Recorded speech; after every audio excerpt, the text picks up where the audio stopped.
এই সরকার ফেল করলে আমরা অভ্যুত্থান ফেল করে যাবে, বিপ্লব ফেল করে যাবে এবং আমরা আবার সেই অন্ধকারে চলে যাব।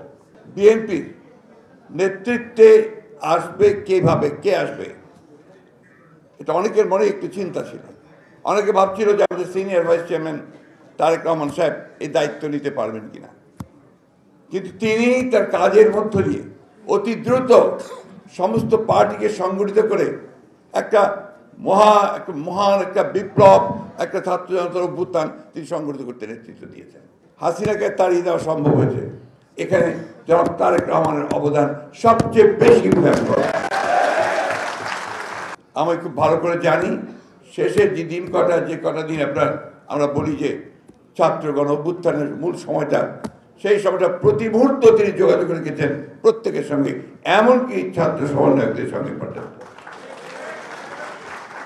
আমাদের ছাত্র দলের, যুব দলের বিভিন্ন সংগঠনগুলোর প্রায় 422 জন এই অভ্যুত্থানে নিহত হয়েছে, শহীদ হয়েছে।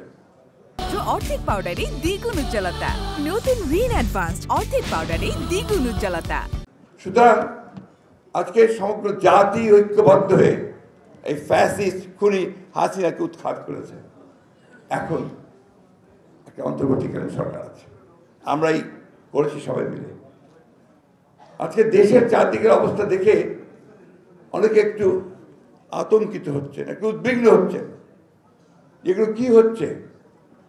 আসলে আপনাদের বুঝতে হবে, আমাদের সেই শত্রুরা যারা সামনে থেকে চলে গেছে, কিছু পেছনে থেকে তারা এই দেশকে আবার অস্থির করে তুলছে। এখানে আমাদেরকে অত্যন্ত সজাগ থাকতে হবে। দুর্ভাগ্য আমাদের যে আমাদের দেশের মানুষেরা কেন জানি না আমার সহনশীলতার বড় অভাব হয়ে গেছে। একটু ধৈর্য ধরতে হবে।